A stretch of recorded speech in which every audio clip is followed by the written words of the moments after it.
जय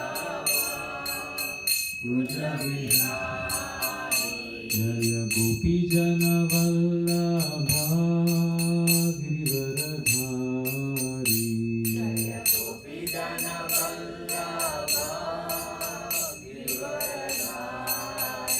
जय यशोदानन्दन व्रज जनरञ्जन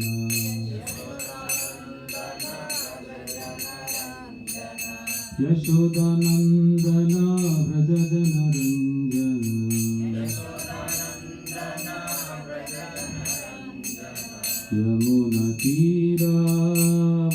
यमुनतीरावनचारी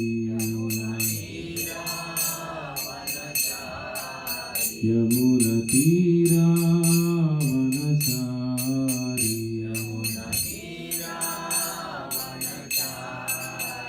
जय राधा माधवा कुंज बिहारी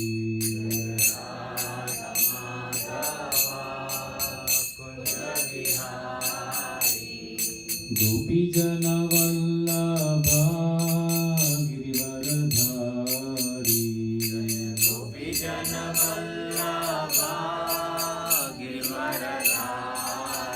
जय यशोदानन्दन व्रज जनरञ्जन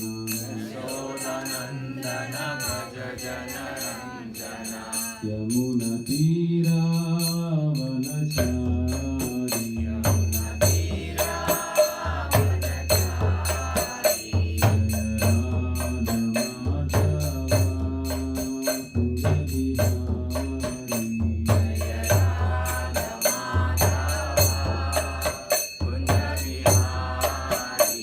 जय श्री कृष्ण चैतन्य प्रभु नित्यानंद श्री अद्वैत गदाधर श्रीवासादि गौर भक्तवृंद जय श्री कृष्ण चैतन्य प्रभु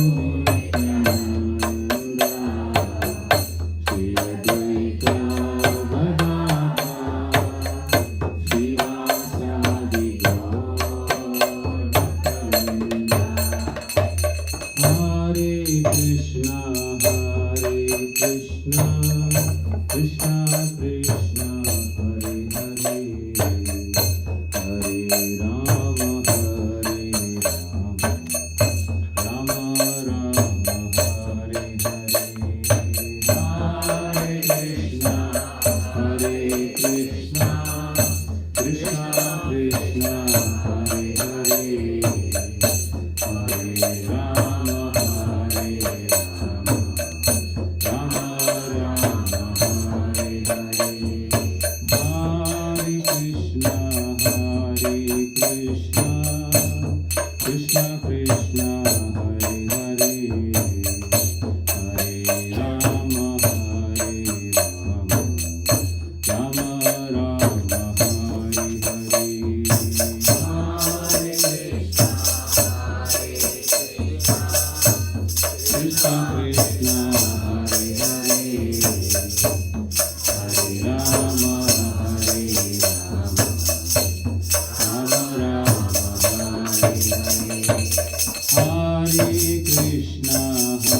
Hare Krishna Krishna Krishna Hare Hare Hare Rama Hare Rama Rama Rama Hare Hare Hare Krishna Krishna Krishna Hare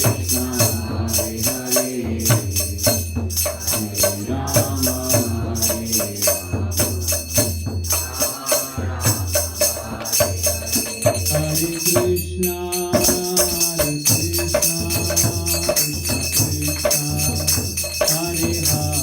Rama Hare Rama Rama Rama Hare Hare Hare Krishna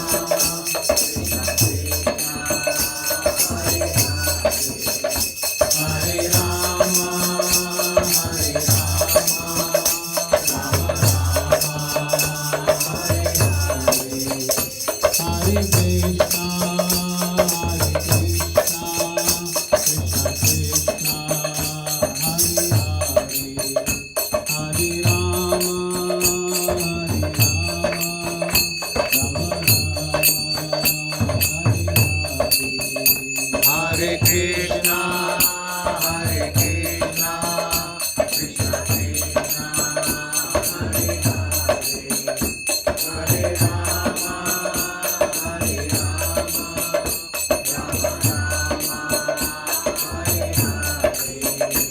Jaya Prabhupada, Jaya Prabhupada, Prabhupada, Jaya Prabhupada.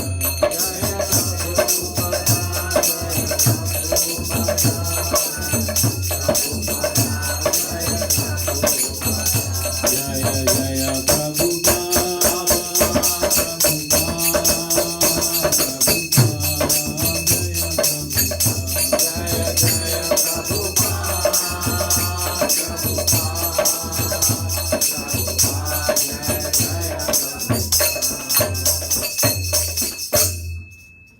Jagat Guru Srila Prabhupada की जय। हरे कृष्ण महामंत्र की जय। समवेद गौर भक्त वृंद की जय। गौर प्रेमानंदे जय। हरे कृष्णा, हरे Krishna.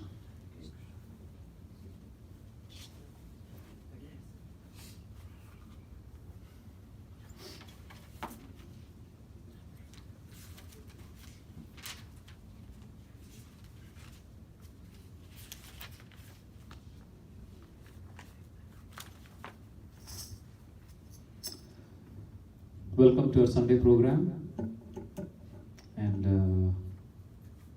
all the good wishes and all the very auspiciousness on this particular day, wherein we are celebrating or we are remembering and we are glorifying His Divine Grace A.C. Bhaktivedanta Swami Prabhupada. How many of you here doesn't know who Srila Prabhupada is? Okay, so everybody knows who Srila Prabhupada is. So Srila Prabhupada is the founder Acharya of ISKCON, International Society for Krishna Consciousness. And Srila Prabhupada's appearance day was on 7th of September, which was the next day of Janmashtami. And that was the actual tithi. But since that was a working day and that was the just next day after the Janmashtami, we thought of celebrating today. So today we don't have a Bhagavad Gita class, but we will be having a special class or a special glorification occasion about His Divine Grace A.C. Bhaktivedanta Swami Prabhupada. I was asked to speak about him regarding his glories. It is said that a Vaishnava's glories are unlimited, just like the Supreme Lord. Because their glories are, or their qualities are unequal to the demigods. Bhagavatam actually says that. Sarver gunaistatra samasade suraha. So those gunas are actually samasade. Samasade means equal to sura. Sura means demigods. So the demigods we are talking about Indra, Varuna, and even up to Brahmadev also. So these qualities we cannot even explain with our limited capacity. And more importantly, which people like us, people like who are in this material world, who are struggling with our mind, body, and senses, are not capable of glorifying a pure devotee of the Lord. Bhagavatam says that they are purifying others. Tirthi kurvanti tirthani swantas tena hrida pradaha. What happens is that these devotees are tirthi kurvanti tirthani. Tirtha means, have anybody heard about tirtha? Holy water, yes. Tirtha sthan. Place of pilgrimage. Place of pilgrimage. So tirtha sthan means the sthan where there is a tirtha. Actually, it is said that in the Shastras, a place without a river or a body or a river or a water or a tirtham, it's not a holy place. And that's what it is said that whenever you go to holy place, there will be some kind of a tirtha. If you go to Vrindavan, there's a tirtham there. What is the tirtham in Vrindavan? If you go to Mathura, there's a tirtham there. What is the tirtha there? Yamuna. Yamuna. If you go to Puri, there's a tirtha. ocean. Right? Mataji is from Puri, so she knows that it is said that the Samudra, the Lord Varuna himself is present there, serving the Supreme Personality of Godhead. If you go to Himalayas, there's a Tirtha, Ganga, right? Mana. So everywhere there is a Tirtha there. And it is said that people who go there, they definitely has to take a bath in the Tirtha.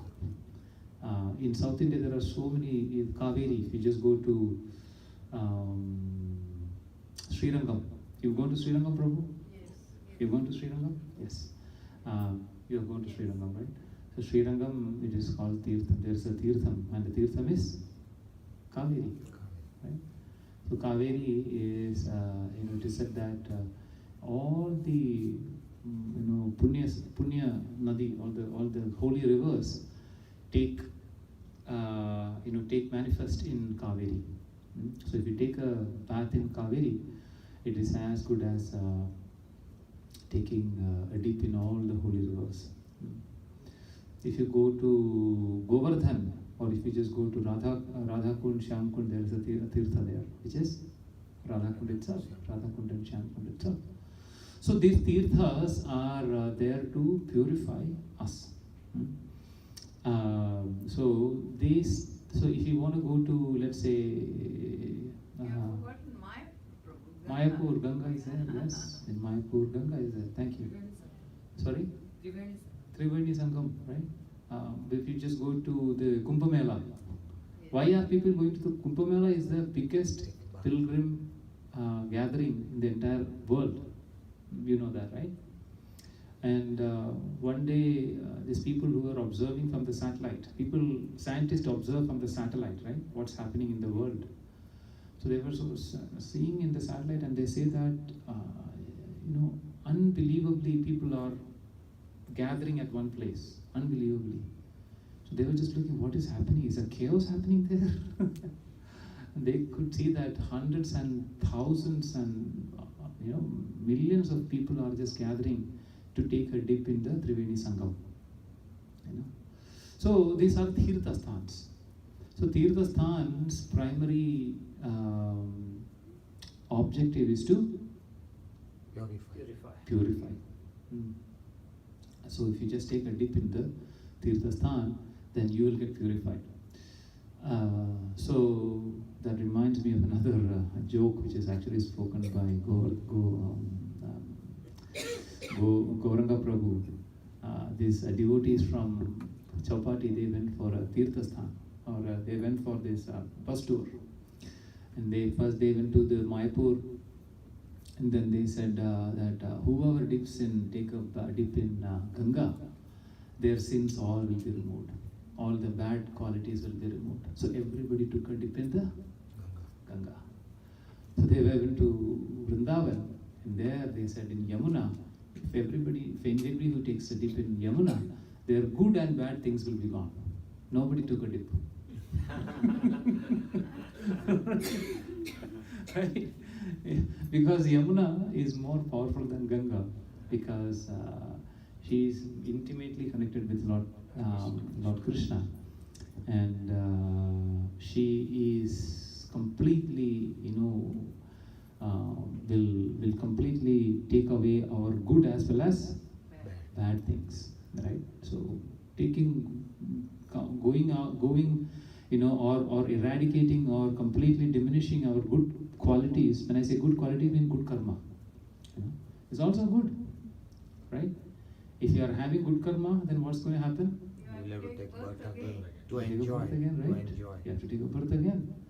We don't want a birth again. That's the main thing. What you want? Want to go back to our original We want place. moksha. We want to go back. We want to get liberated from this place.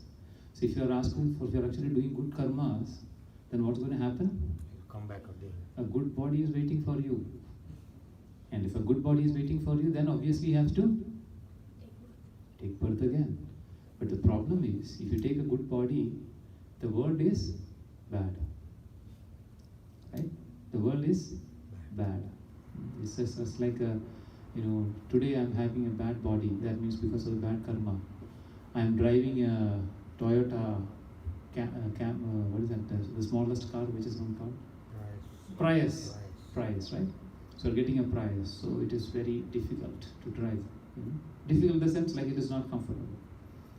So you did a good job and you got a nice salary and everything. So that means you are getting a good body, a good janma. As if like you are getting a Mercedes Benz or a Bentley or whatever, right? Expensive car. Now, getting an expensive car is good, but what if the road is bad? What if there is so much of traffic? Why there is always accidents happen? Riding in Bentley doesn't mean that you will never get accident, right? You can still get an accident. So the situation is bad. So taking a good birth is not a good proposal. That's what the intelligent person should understand. And that's what we don't want a good birth. We don't want a bad birth. We just wanted to come out of this place. So that's what Yamuna do. So coming back to the point. So these places, Ganga, Yamuna, Saraswati, Godavari, Narmada, Sindhu, Kaveri, all these different holy rivers, their job is to clean people from their all the inabilities. So these saintly persons, they are called Tirthi Kurvanti Tirthani. They are personified of the Tirthas. So for example, if you wanted to take a bath in Ganga, you want to go to either Himalayas, you want to go to the western side of India, like Mayapur, or like you want to go to Haridwar, right? And all these places, right? But like sitting in Canada, going to Haridwar or Himalayas or anything, it's not that easy. You have to plan. You can go. Definitely, you can definitely go. But then, it's not that easy, right? But these devotees or Vaishnavas are called Tirthi Kurvanti Tirthani. They are personification of Tirthas. So what happens is that wherever they go, it will purify the devotees there.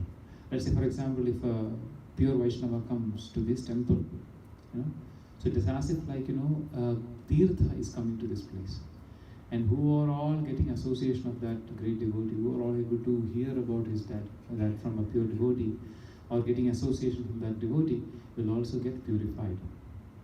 So they are all as if like taking a bath in this, because they Tirthi Kurvanti Tirthani Swanta Sthena Hritapradaha. Why? Because Swanta, inside them, they carry the Supreme Lord. These Tirthas are also carrying the Supreme Lord. They are also having the potency of the Supreme Lord. Ganges is the water which has been washed from the lotus feet. It's actually coming from there, Brahmaloka. It's coming from the Brahmaji. Is actually when Brahmaji washed the lotus feet of Upendra, who is Vamanadev. That water actually came from Brahmaloka all through the planetary systems. It actually came to this earth, right? And it actually, from this earth, is actually going all the way to the lowest of the planetary system, which is not even Patala Loka. Where the Anandadev is staying, right? So Anandadev is actually holding all the planetary system in his hood, right? In Garbhodakosha, exactly, right? So where Garbhodakashai Vishnu is lying, right? So that is even below all the planetary systems. So on top of the hood of Ananta is where all the planetary systems are. So Ganga is going all the way there. So these devotees carry Lord in their hearts, and that's why they have got the potency to deliver everyone. So glorifying all these wonderful devotees is not easy. Is not when I say easy, not about that. It's we are not capable of glorifying them, with whatever capacity we have. It's not because we are dipped in this material contamination of material problems. So with our impure mind, words and body, we won't be able to glorify a pure devotee. But as we say, they themselves will help us. What is that we are saying? Like we are saying like Pangu Lankayade Girim. What is that? The first word of that one? Mukam Karoti Vachalam. Pangu Lankayade Girim.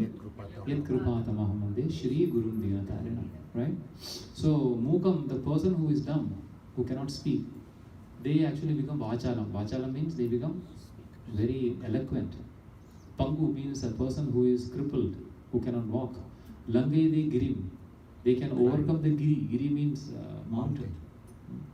So these inabilities will be somehow or other compensated by the mercy of the Guru. So we seek the blessings of Srila Prabhupada himself to glorify him. Hare Krishna.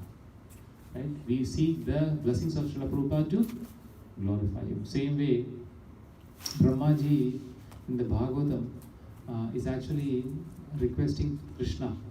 When Brahma was actually confused to what to do once before the whole creation, then Krishna actually spoke the whole the reason of why the whole needs to be created and the whole rahasyam tene Brahma Hridaya Adikave. So he spoke, or he revealed the knowledge to Brahmadev. And then Brahmadev asked to the Lord, please give me the blessings so that I will be able to glorify you. I'm not able to glorify you, so please give me the blessings. So the same way, we will actually seek the blessings of Srila Prabhupada so that we should be able to glorify him to some extent. And it is said that, glorifying the Supreme Personality of Godhead or glorifying the devotees is as if we are showing a torchlight to the sun. What is showing a torchlight to the sun? There's nothing, right?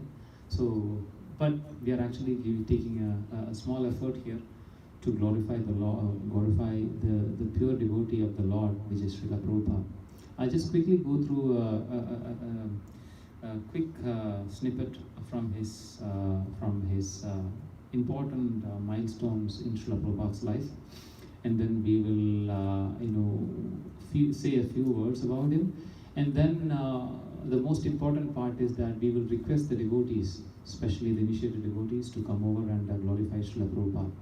That's the whole program. And today we will be having a Pushpanjali for Srila Prabhupada also.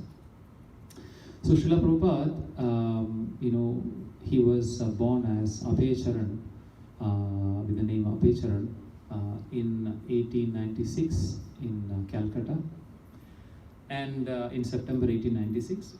And then he was, very sharp and a brilliant personality, right? And from his young age itself, Srila Prabhupada was very religious, very spiritual, and a very pious boy. Because his father, Gaur Mohan Dev, he was a very religious person. He's a very spiritual person. Gaur Mohan Dev was a staunch devotee of Radha Krishna. So in their house they had the deities. It's very important that as parents we have to have this, our culture, strongly practiced at home. Because by seeing that, the kids will actually follow. My Guru Maharaj always used to say, kids have bigger eyes and smaller ears. What does that mean? They observe more. They will observe more. If you ask them to do, they will not do that. But if you see that my father and mother is actually offering to the Lord, my father and mother is actually chanting the japa, my father and mother is actually reading the books, when they see that, they will adapt it. It's very easy for them to adapt because they are seeing and they are practicing that. So same way here, Srila Prabhupada, and several times in the Prabhupada's lectures, Prabhupada used to mention that it's because of my father I was able to get that spirituality in my life. So my father has paid the the foundation of my spiritual life. So, Sri Gaur Mohan was actually having the Radha Krishna deities. He used to invite a lot of devotees into our home, right? And they used to serve them, and they used to offer the prasad. And then this little boy Abhecharan, they always used to, serve these devotees who were coming to the home, and they used to listen what they're saying. So from the right from the birth itself, Srila Prabhupada was having that affinity and that connection with the saints, with the Supreme Lord, and most importantly, he was a very blessed kid, I would say, right? Because there is a lot of background behind that. I'll tell that at a later point of time. But basically, he was having very much attraction towards Radha Krishna.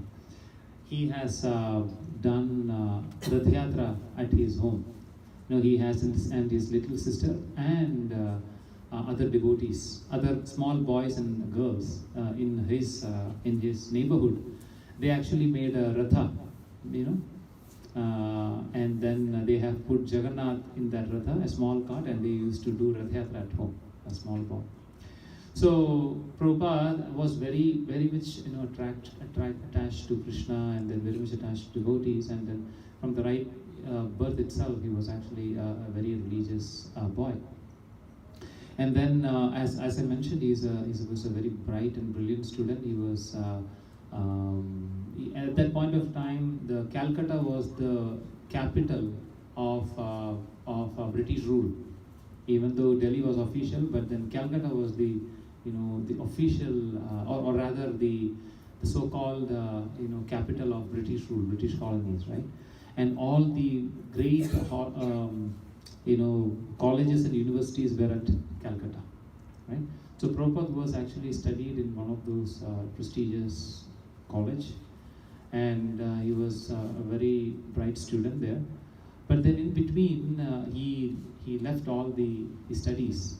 He didn't complete his degree, and then he joined Gandhiji's non-cooperation movement. At that point of time, this non-cooperation movement and this freedom fighting was at its peak.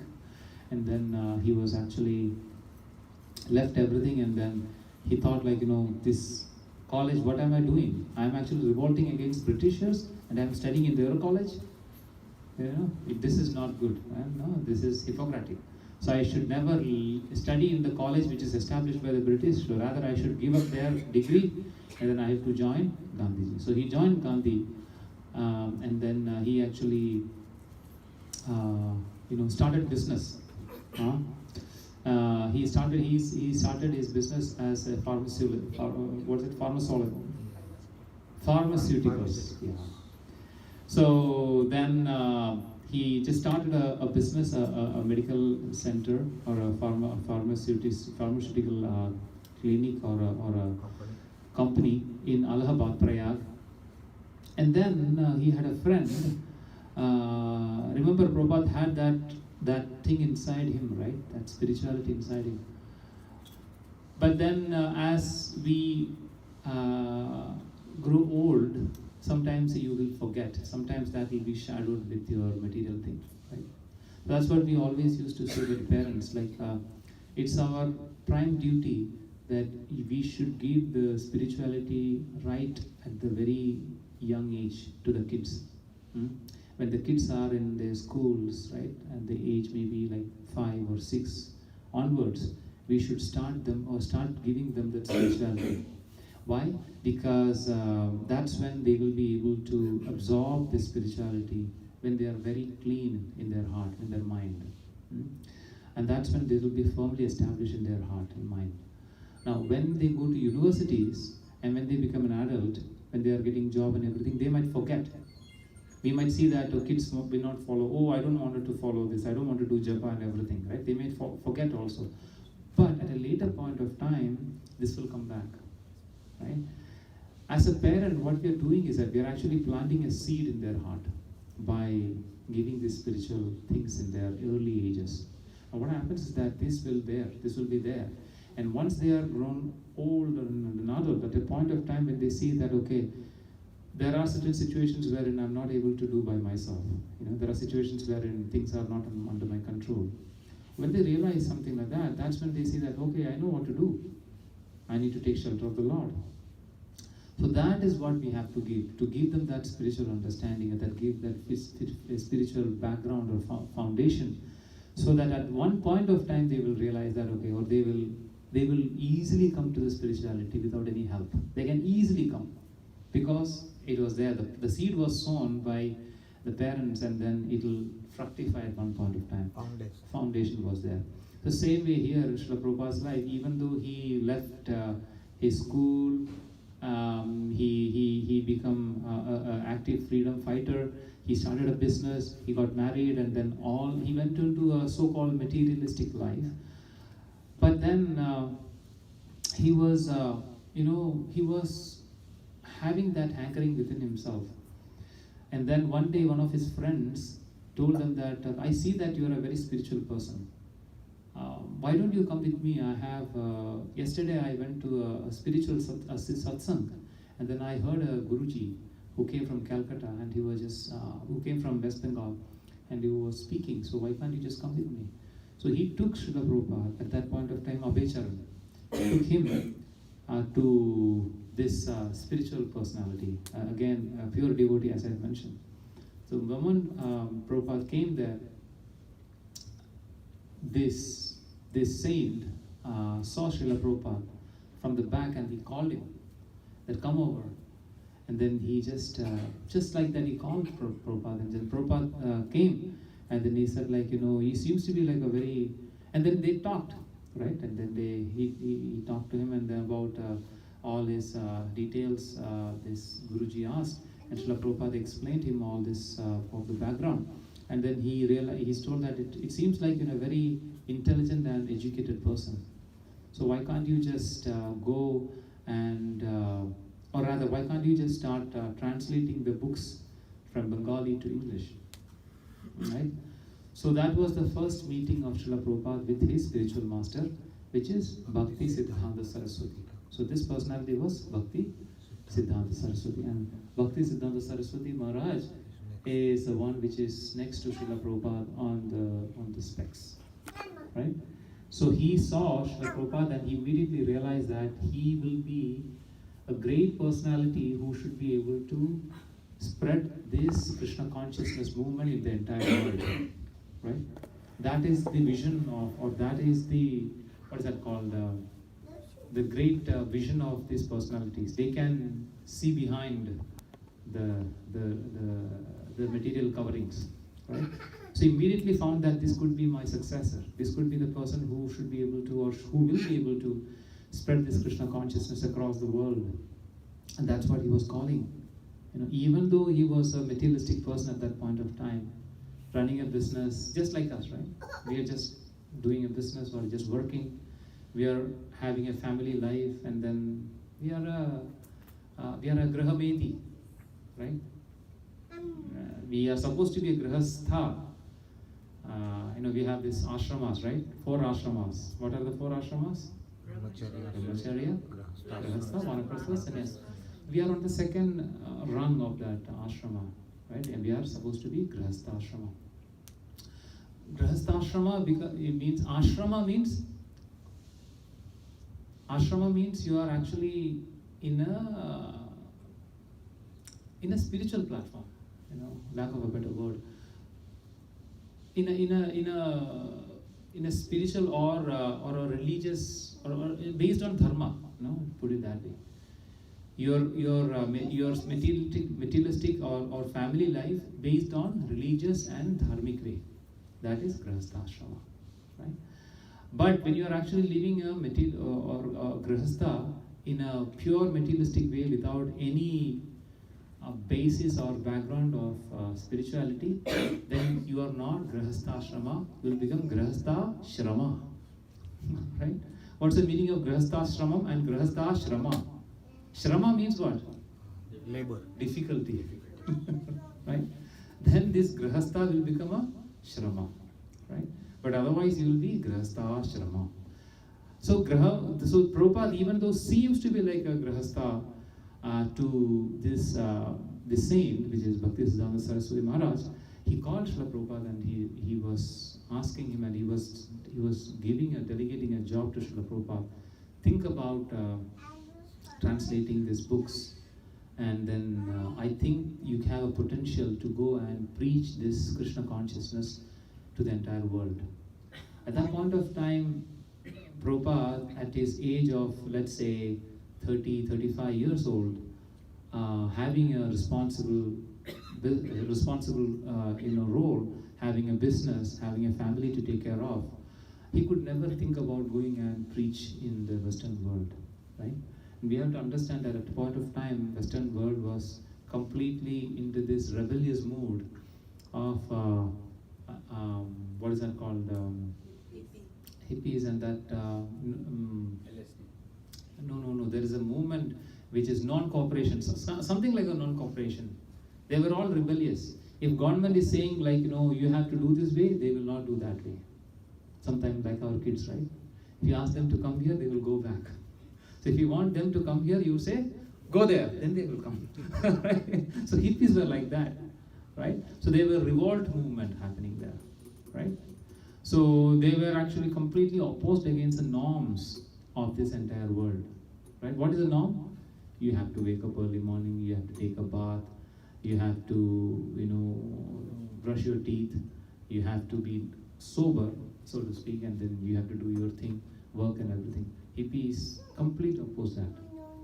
They will not wake up in the morning, they will actually not take a bath, they will not brush their teeth, they are not sober at all, they will not go to the work. So what is the norm? They are going exactly to that one.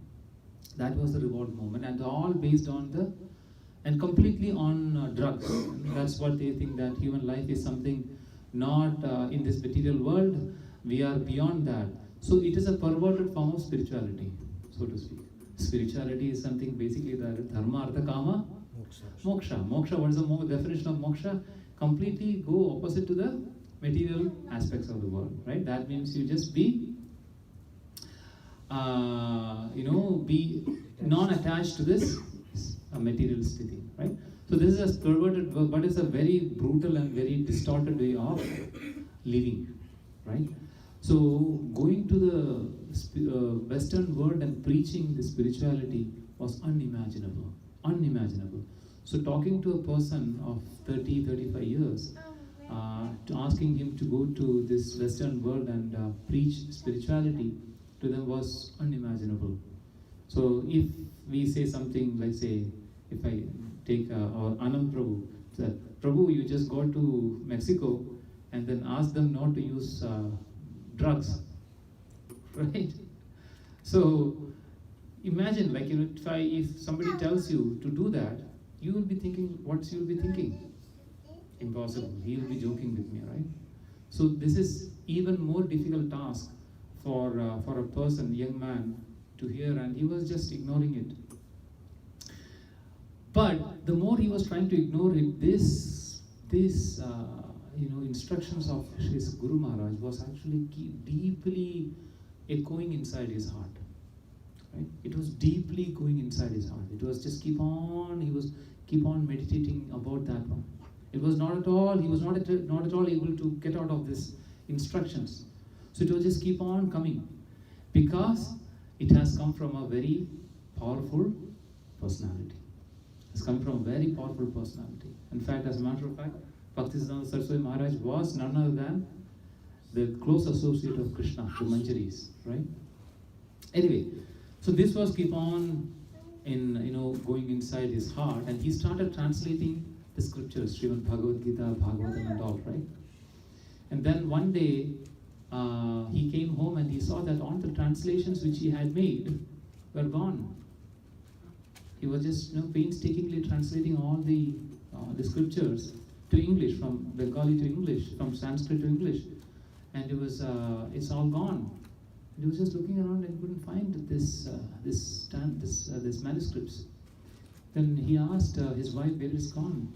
Oh, that was a pile of paper. I just sold it for a bag of tea, right? Yeah, biscuits or tea, right? Whatever. So she said, you sold that papers for tea? Enough is enough. So that was a turning point in Prabhupada's life, that he thought, like, my Grahastha ashrama has come to an end, and now it's to my turn to Vanaprastha, which is the next an ashrama. So then he he left his house, made sure that his responsibilities are all taken care of. He left and then he went to Vrindavan. And then he was staying in Vrindavan in Radha Damodar temple. How many of you have gone to Vrindavan? Specifically to Radha Damodar temple? You have all gone, right? And there you can see Srila Prabhupada's kutir, Bhajan kutir, which is very close to the temple. It's in the temple courtyard itself. And there Prabhupada had a small house. And there Srila Prabhupada was actually very seriously studying and very seriously meditating and praying about these instructions of his Guru Maharaj. What was the instructions of his Guru Maharaj? Go to the west, and one more thing he said. Translate the scriptures and print it and give it to people. So these two instructions which was keep on coming. Remember I was telling, the more he was trying to ignore these instructions, the more, seriously and more, with force it was coming to him. Now he felt that, okay, now I really wanted to focus on that aspect of these two instructions of his Guru Maharaj. And in 1933, Srila Prabhupada actually took initiation from Srila Bhaktisiddhanta Saraswati Maharaj. And then that's when he got the initiation name of A.C. Bhakti Vedanta Swami Prabhupada. Right? And then for 33 years he was staying in Vrindavan, and then he was completely focused on seriously studying the scriptures, in translating the book, printing the Back to Godhead magazine. Prabhupada used to write, this Back to Godhead magazine, and then he was going to Delhi and printing it and distributing to the public. So he was actually in the preparation. He knew that he has a formidable task to do, which is going to the West and preaching this Krishna consciousness to the Western world. He know that it's extremely difficult, he won't be able to do, and moreover he is getting old, right? He was getting old. So he know that it's not possible. But then he know that if Krishna's will is there, if Krishna's blessings are there, then nothing is impossible, right? That was something which was actually keeping him, that was driving him all the more. So he was continuously praying to the Lord, he was continuously praying to this Guru Maharaj, he was continuously praying to the Acharyas of how I can go, please give me the blessings. There's a lot of beautiful stories, the instances about this one, but we don't have time for all this. But he was in a preparation to go to the West. And finally when he felt that he has to go, it is time now, at his late 60s, he said that now we cannot wait anymore, I have to go. Before that, Srila Prabhupada was trying to form an organization in Delhi called League of Devotees. That was a failure. Prabhupada couldn't do that. He has even initiated a disciple called Acharya Prabhagar in Delhi. And Prabhupada was thinking that it will be possible. Now I will be setting up a big organization in Delhi. Then afterwards I'll move to West. But it didn't happen. Right? So that happens to us, right? When you are actually trying to propagate or trying to reach out to people. Like for example, running a small temple or a small center like this, we have so many obstructions in our way. We have to take so much of pain. We have to take so much of sacrifice to run this small organization. So many things we are trying to do, it won't happen, right? So this kind of failures will come in our life, but then we have to take it positively and we have to understand that Krishna has got a better plan. So we have to move forward, irrespective of what it is. So same way, Srila Prabhupada realized that Krishna has got a bigger plan. But that's what, even though he was trying to make a group called League of Devotees in Delhi, it was not a successful movement. It was gone. And then Srila Prabhupada said that, okay, I have to seriously pursue going to the West, right? If I cannot make an organization in India, can I make it in West? Impossible. So by the mere thought of that itself will completely discourage you. Isn't that true, Prabhupada? Absolutely. It will discourage us. But this old man of his late 60s, he never gave up. He thought like, let me give it a try. These are all like lessons for us, being, trying to spread this Krishna consciousness to other people. These all obstacles will come our way. These all questions will come our way. These all challenges will come our way. So we have to take it up very positively, take it up in the right mood, and then step forward. So there, Srila Prabhupada thought I have to go, irrespective. So Srila Prabhupada was looking, how will I go to US? So he couldn't find a way because he didn't have any money. He was one person.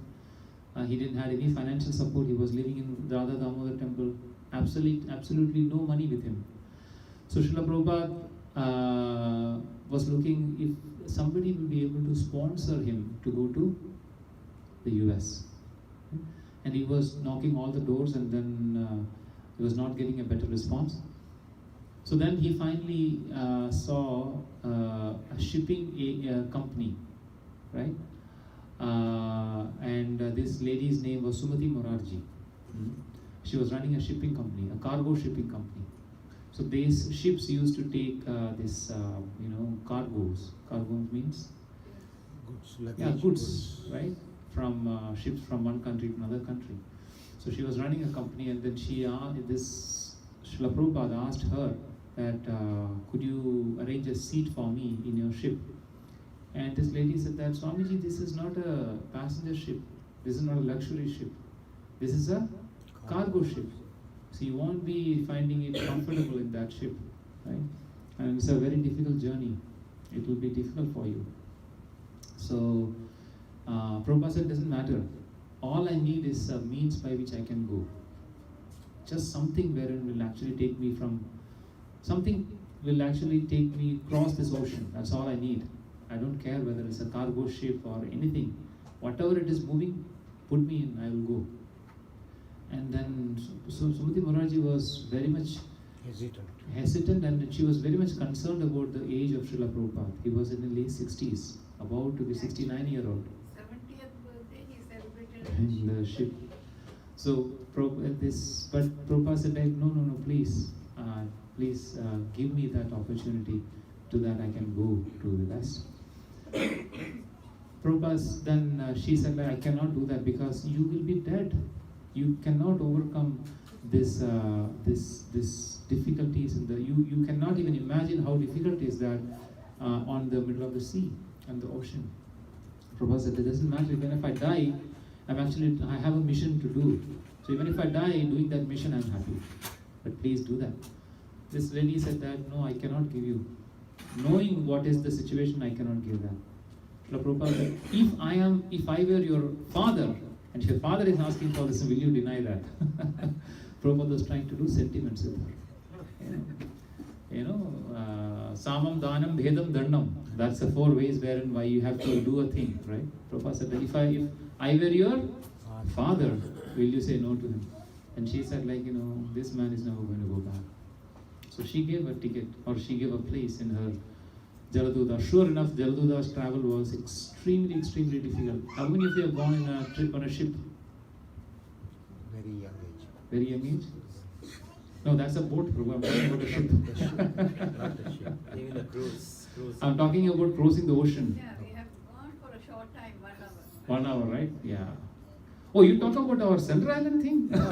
Just kidding. No, it's in the Gujarat. We went to Gujarat. I'm just kidding. Gujarat. I've never been on a ship, but I've had a couple of merchant navy friends.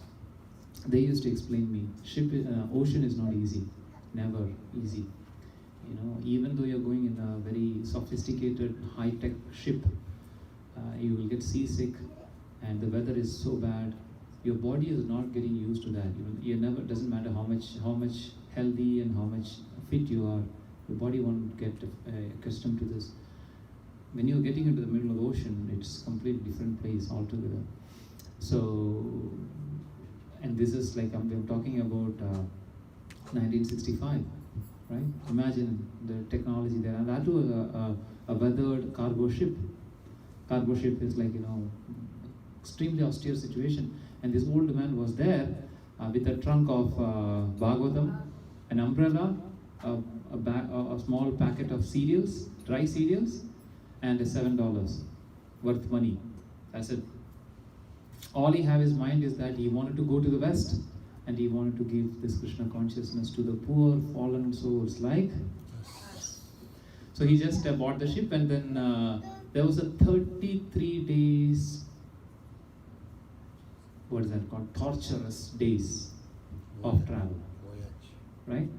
Voyage. 33 days, almost more than a month. And then he was extremely sick. He was extremely, uncomfortable for him.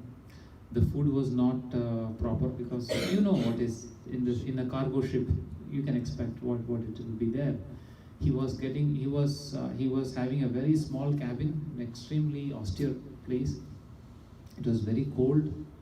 It was stinking, extremely difficult, and then not to speak about the food and water and everything, right? Extremely austere. Prabhupada was sick most of the days, and he had 2 heart attacks, 2 severe heart attacks in that ship. And then he, at one point of time, he thought like, I will be dead in this ship, right? But then he was happy to be, giving up his life for his spiritual master.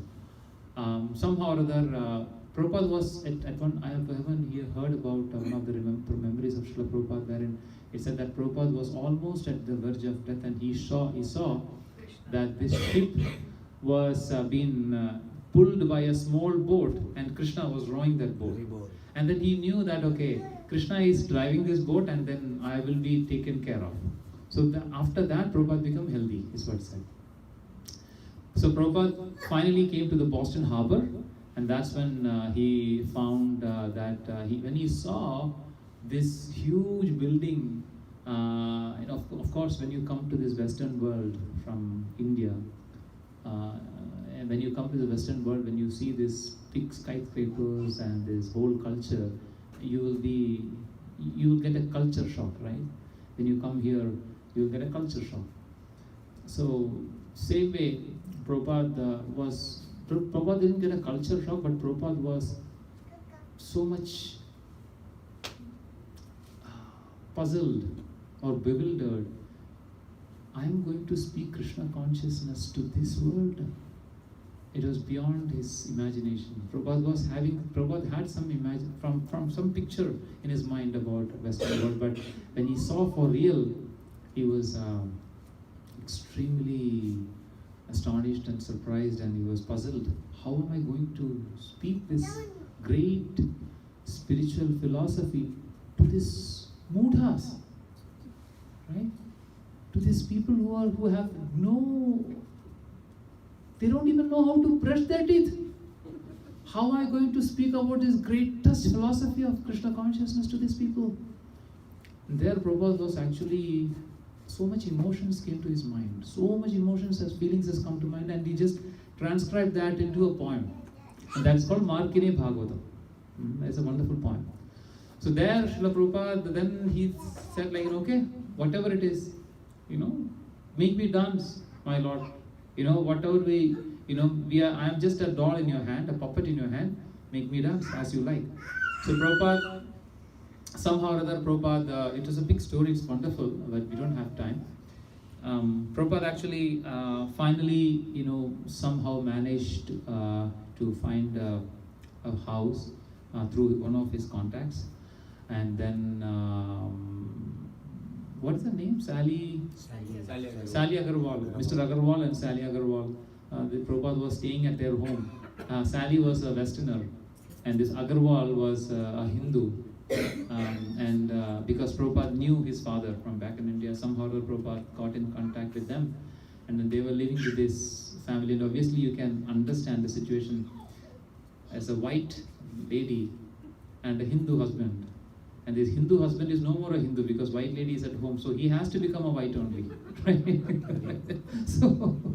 So Prabhupada was staying with them, and this lady was always looking at. You have to see the Sally Agarwal's remembrance of Srila Prabhupada. Sally Agarwal was so much converted, so much transformed by Srila Prabhupada.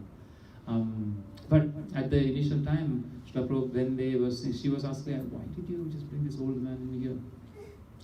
Prabhupada was just living just on bread and potatoes. It's when you open their refrigerator, all you see is meat and all this eggs and everything. So Prabhupada, he was just simply surviving on potatoes and bread.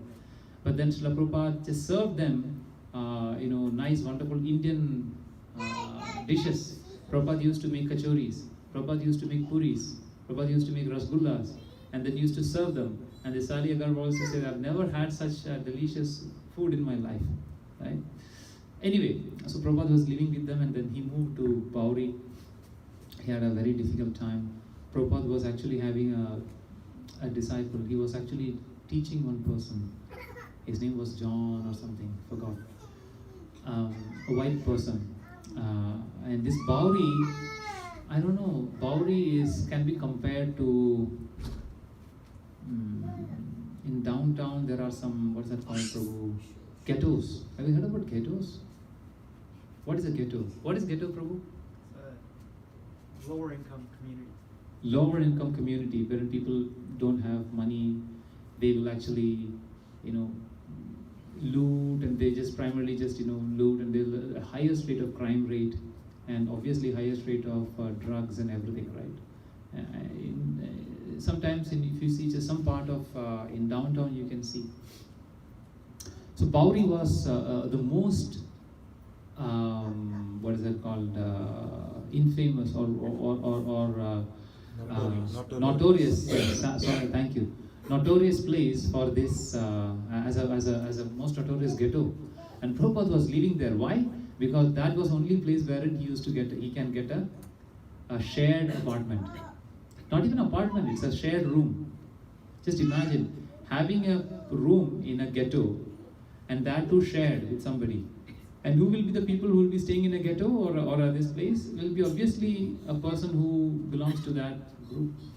He was staying with that person. And one person, somehow, and Prabhupada used to sit there and he used to write, and then he used to give the classes and everything. Some people used to come to the class, and one person was very much interested. And then Srila Prabhupada used to teach them Bhagavatam, teach them Bhagavad Gita, and even started teaching them Sanskrit. And this person was very much interested in this. And Prabhupada was thinking, my God, at least one person is showing interest. One person is showing interest, right? Prabhupada was extremely happy. Prabhupada think that this will be my first disciple in the West. He was thinking. So days passed, and one night Prabhupada heard a knock on the door, and Prabhupada opened. And this person, who was supposed to be the disciple of Srila Prabhupada, he came extremely high. He was extremely high in LSD or whatever, and he grabbed Srila Prabhupada by his neck, and he was about to kill Srila Prabhupada, right? Because these were all drug addicts, and these drug addicts have all these, their mood swings and all these things. Or sometimes they will appears to be so sober, even though they are high. They appears to be so sober, and that's when this person was showing interest in this thing. But he was not normal at all. He was extremely high, and he was at a certain point of time he will be showing abnormal behaviors. Right? He was going to kill, and Prabhupada had to run away from that place. So just imagine a person who was thinking that he should be my disciple, and all of a sudden in the middle of the night he just come and trying to kill you. So Prabhupada had defeats after defeats after defeat after defeat in spiritual world. Right? Nothing was working for him. And he was at his ripe age of 70s, mid-70s. Well, not mid-70s, early 70s. Prabhupada had to run through this ghetto. Imagine running through this dark in the middle of the night, and then people are falling. Prabhupada writes in his, or there is in the description in this Prabhupada Lilamrita, wherein people were lying there like dead bodies. People are like high, right? Then he was running through that one, and then he couldn't find a place. Anyway, eventually he found a place, and then he started a small center like this, in New York, finally, and then it's called the Matchless Gift. It's a storefront. We start temple anywhere. We can start a temple in church. We can start a temple in a storefront. We can even start a We can even start a temple in Natyashala, right? We can even start a temple in a dance studio. Wherever we get a space, we will do that, because it's our prime importance that we have to give Krishna consciousness. Right? Sometimes we say that, oh, where do you have your temple? We have a temple in the church. Church? Right? Great reaction. Yeah? I have seen Yeah. that. So what are you doing in the church? Right? So it doesn't matter. So wherever we get a space, we will actually try to do Krishna consciousness. Space is not the main thing. The main thing is what are we doing. Right? Anyway, so he started the first center in a storefront, a matchless gift, and then he finally established ISKCON, International Society for Krishna Consciousness, in 1966. And then he traveled across the world 14 times in the matter of 11 years, right? Across the world. And then he has written more than 80 volumes of books, right? Translation, the magnum opus, Srimad Bhagavatam, 12 cantos. He has translated Srimad Bhagavad Gita, and then several other small books he have translated. He has written, basically. And then these books have been translated and distributed across the world and translated more than 76 languages, right? 76 languages. This is reaching to so many people at large. Yesterday, our Sudarshan Prabhu was there distributing books. That's so Prabhu. We were doing the book distribution in Markham, one of the stores in Markham. I was doing in the morning and Prabhu was doing in the evening. Yesterday, I was doing in the morning, and then one white person who was actually not even coming to the store, he just parked his car, and then he saw the books in the rack, and he just come to our, we were doing outside, not in the store, we were doing outside. And he just came to me, and then he saw that, I have read this book, Bhagavad Gita. He's a white person. I have read this book, Bhagavad Gita. It's a wonderful book. And it's so inspiring. I love this. And then he just went away. I just gave him a card. I asked him to come. He said, I'm not from Markham. But then he said, whenever possible, he'll come. But I'm just saying, it was a shock for me. He just came seeing this book, and he just came, and so I'm just saying, these books are going far and wide. Every single day, we are distributing the books of Srila Prabhupada so that, it will be reaching to the humanity at large. We have a formidable job to do to spread this Krishna consciousness to each and every personality. So Prabhupada initiated that process. Prabhupada started that process of giving this Krishna consciousness to everybody, right? And Prabhupada has started the largest Vedic literature publisher, which is BBT, Bhaktivedanta Book Trust. And then he has actually started 108 temples in a matter of 10 years, right? Now it's more than, how many temples we have in the worldwide now? More than 800 temples we have, right? This is one of them, right? This is one of the temples. And more than thousands of farm communities, thousands of restaurants, right? So schools, so many other establishments are there. The main purpose of this one is to just reach to the other people, right? Earlier we were in Scarborough, and then some of us moved here, and then we thought of we need to start a small center in Stouffville, so that people will get to know about this Krishna consciousness, right? So it's just one lamp lighting another lamp. So now all of you are here, so you all can carry that lamp. And how many of you have seen this Doordarshan advertisement? Mile Surat Mera Tumhara. How many of you have seen? Don't hesitate, don't be shy. I have also seen. What was the visual of that one? Pass on the torchlight. Torch, right? How many of you are missing Doordarshan now, right? We really miss Doordarshan. Oh my God. That was something which we cannot. We will talk about a class about Doordarshan one day, right? We need one class about Doordarshan and our old times. These kids are missing Doordarshan now. Chitrahar, how many of you? I forgot that today's Prabhupada's. We'll talk about Chitrahar one day. Anyway,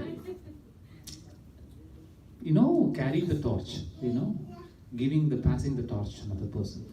All this legacy have come from Srila Prabhupada. And that was, he has actually given us this torch.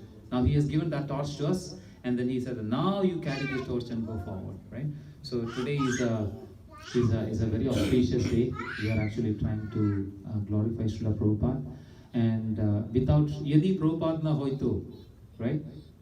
If Prabhupada was not there, then we won't be sitting in here. Some of us, I would say, I'm not saying like, we won't be sitting here. At least in my life, it was my life changer, coming to this Krishna consciousness.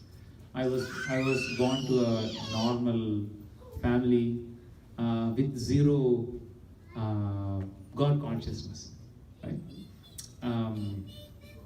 I would have never ever come to God consciousness if I was not connected with probably maybe other organizations. I'm saying especially Hare Krishna movement. Hare Krishna movement is where it's a revolution in the humanity. Revolution in the humanity. Hundreds and thousands of people are getting connected, getting their life getting transformed with this wonderful movement. And Srila Prabhupada is the torchbearer of that one. He's a beacon of this movement. And without Srila Prabhupada, our life would have been a just simple life. You know, all our life are very simple. Our life will become extraordinary when you take to this Krishna consciousness. You know, our life was very simple as long as we go to Ahara, Nidra, Bhaya, Maithuna. Right? It's very simple and ordinary life. Simple and ordinary life. Doesn't matter you are the CEO of Apple, your life is still simple. Why? Because you're following these four things. What is? Ahara, Nidra, Bhaya, Maithuna. Which animal also doing? Samani medat Pashubhir Narana. Pashu and Nara both are doing the same thing. Pashu means animals and Nara means human beings. What is a cat is doing? A cat is or a dog is sleeping in the street. What am I doing? I'm actually also sleeping in the house. What is the difference? The dog is sleeping on the street and I am sleeping on a $10,000 worth of mattress. Who is getting better sleep? Dog. Right? What is the principle? Sleep. Who is getting a better sleep? Dog. What am I getting? I'm pretending that I'm getting a better sleep. Why? Because I'm sleeping on a $10,000 mattress. You know. So these four things, basic things. End of the day, what you just boil down, whatever activities you're doing, you're just simply doing food. You know. Then Ahara Nidra, sleep. Bhaya means your protection. For protection means not only your body, for everything, your ego, your mind, your wealth, everything. And Maithunam, your entertainment. That's all you're doing, four things. Tell me one thing which you're doing other than this four. I'm not talking spirituality. Eating, mating, defending and sleeping. Four things. Right? Dharmo hi ego atiho vishesho. Dharma is one thing which makes you extraordinary. If you're doing dharma in your life, then your life is extraordinary life. Doesn't matter you're a security man or you're a carpenter or you're a normal or a thing. Doesn't matter whether you're whatever it is. As long as you're doing dharma in your life, really spirituality in life, your life is become extraordinary life. Your life has become great life. What's that called? Sublime. Your life will become sublime when you are actually taking dharma. Srila Prabhupada has brought dharma in my life. And most of the devotees can vouch that. Because of Srila Prabhupada that I got opportunity. So many people came to our Janmashtami program. Yesterday one lady came for a book distribution and they said that, "Oh, I saw you in Janmashtami. What are you doing here?" Anyway, so many people got, so many new people came to Janmashtami and they got that connection. They got that blessings of Srila Prabhupada, blessings of Krishna. They are far away from their house. They are missing Janmashtami. Isn't that true? They used to celebrate Janmashtami at home, but they were missing Janmashtami. But in Stouffville, we were able to give them that opportunity to come to take the darshan of the Lord, to have prasadam, to have that wonderful darshan and have that sublime feeling of spirituality. We were able to provide that. All this thing is because of this one man. This one man at his late 60s, he was thinking about, sitting at Vrindavan and he was thinking like, how will I give this Krishna consciousness to the people, poor fallen souls? If that person was not at all thinking like that, Prabhus and Matajis, at one point of his life, There were so many reversals that happened at his life. Even at one instance, he was feeling discomfort or he was feeling discouraged. And he thought like, okay, you know what, maybe later or somebody else will do that. There were hundreds of reasons for Srila Prabhupada to leave his mission. Hundreds and thousands of reasons for him. Old age, situations were not right. He was not having enough contacts. No He was not response. having no response. He was not having enough money. He was not having resources. Nobody was there to support him. Hundreds and hundreds of reasons for him to leave his service. But for us, half a reason is required for us to leave our service. So a lot of lessons to be learned from Srila Prabhupada's life. And because of Srila Prabhupada is what we are living here, and we are leading an extraordinary life, a great and sublime life. Yes, we are practicing devotees. We are practicing Krishna consciousness. But it is as good as you're doing medicine. If you're actually doing your residency, you're still called as a doctor, isn't it? All it needs is your time, and you just successfully complete your residency, you become a full-fledged doctor. But still you're a doctor. They will call you a doctor, right? So we are doing our residency. We are practicing devotees. One day, Krishna willing, we will also become perfect and go back to God. But all glories go to Srila Prabhupada. I'll end it here, and I'll request the devotees to come forward. We'll take another 15 more minutes. I know there's an extended program, and then we will request them to glorify Srila Prabhupada. If I'm not forcing anybody, but whoever wants to glorify Srila Prabhupada can come forward and then express their gratitude and gratitude to Srila Prabhupada. Not more than 2 minutes. Okay, so we'll request the core members of the organization to come and glorify Srila Prabhupada. Thank you so much. Srila Prabhupada ki Jai. Ananta Koti Vaishnava Bhakti ki Jai.